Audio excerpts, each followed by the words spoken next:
What's shaking, everyone? I'm back with another wonderful mail day video because, as any of you that watch my videos know, it's pretty much what I do. I open my mail on camera for all to enjoy. And by all, I mean the 30 of you that watch them. But I do appreciate it, guys.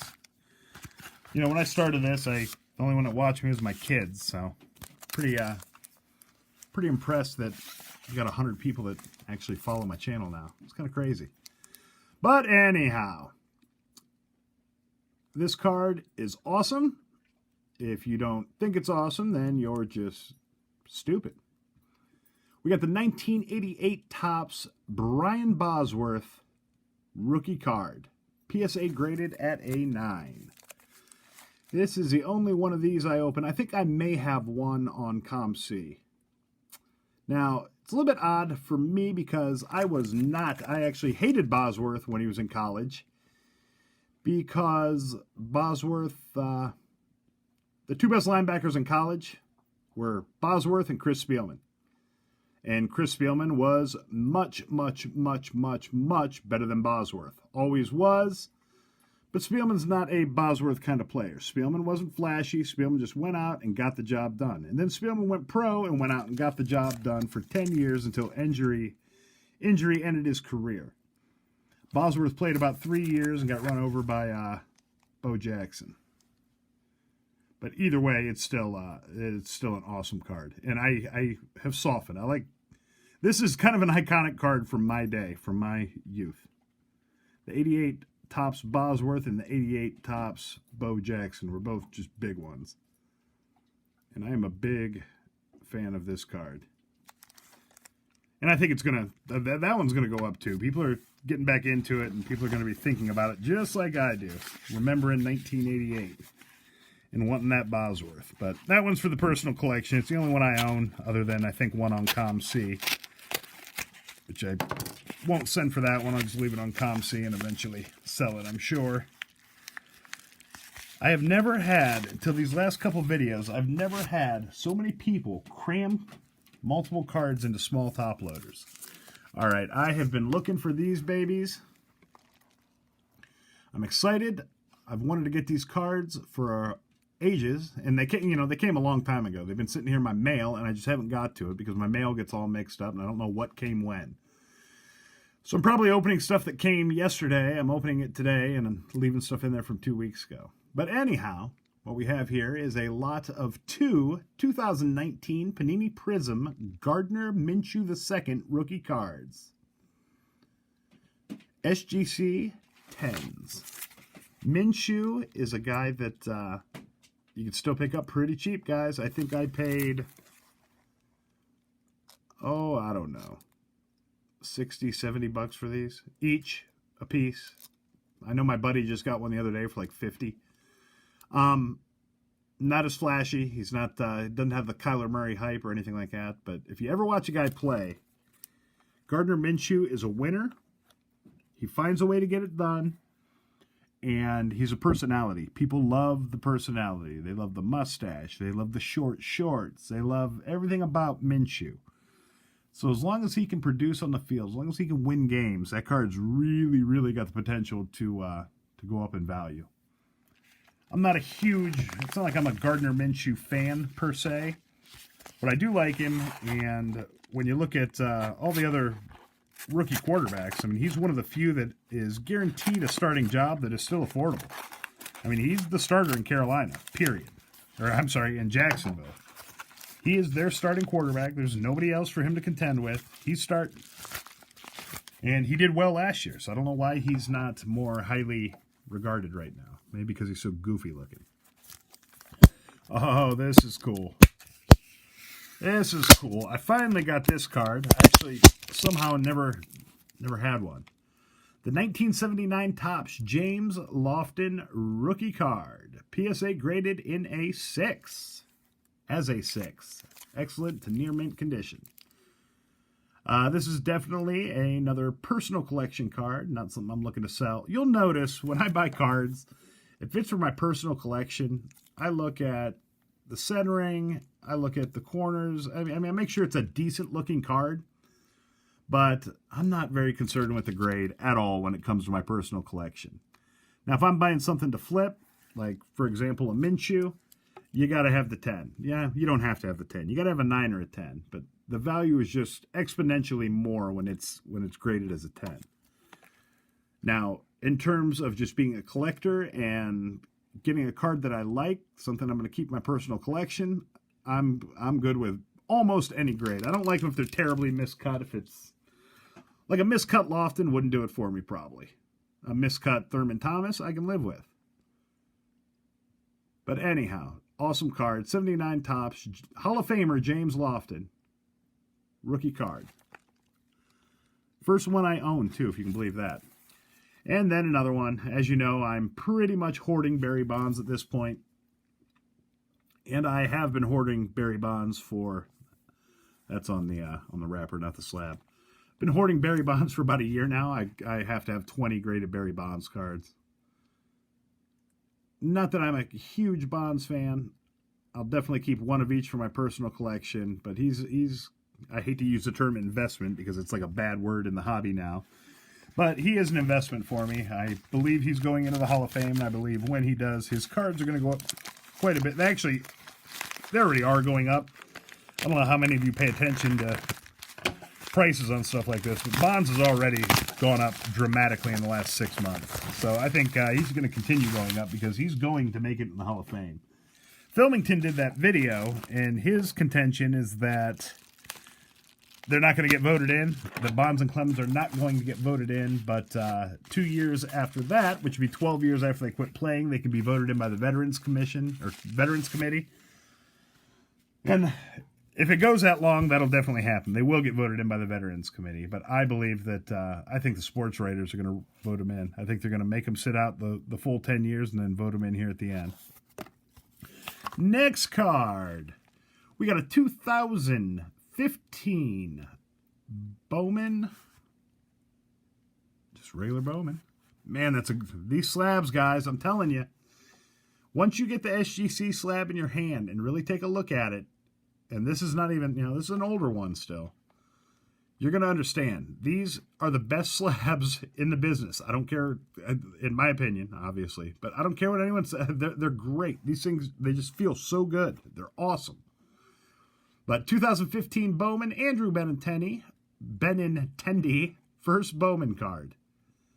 Benintendi is a guy that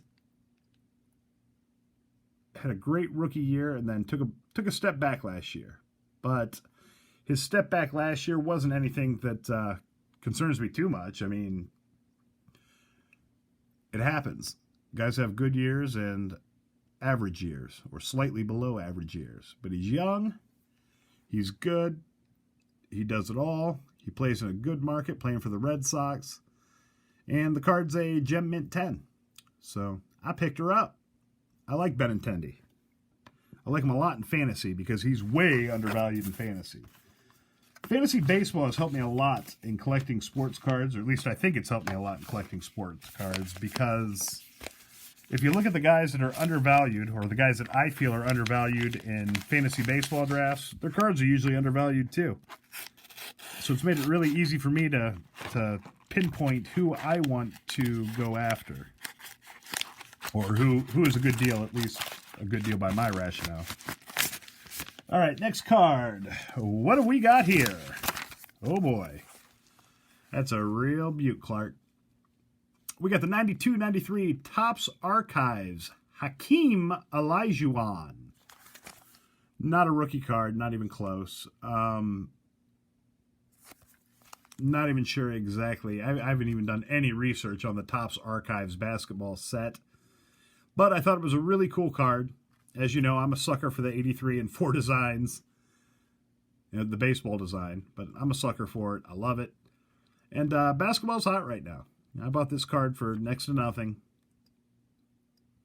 I probably will sell it. I don't know. I'll look around and see what they're going for. It's a cool card. BCCG graded, so it doesn't really mean much. 10. BCCG 10. Mint or better. That means this card is a minimum of a 7, maximum of a Gem Mint 10. It's hard telling. Although it does look pretty darn good. I mean, it's looks to be centered and corners and everything are good. But the card doesn't have that much value to begin with. Hard to believe someone graded it, to be honest with you. We got here, no price. Don't know what I paid for it, but I know it wasn't a whole heck of a lot or I wouldn't have bought it. All right, here's a little thick bubble wrap mailer thing. So if we got a handful of cards in here, probably one of my combined shipping deals, or maybe a lot that I bought. We're going to find out. Looks like it's a bunch of SGC slabs, as usual. Oh, yeah, this is definitely a combined shipping situation that you're about to see here. We'll see when I get into it. I don't recall which card I purchased first. But it looks like I got 4 of them here. Guys, these slabs, this is the new label on the SGC slabs. Way better than the old one, in my opinion. But at the end, I mean, these slabs are heavy. They feel sturdy. I love the black matting.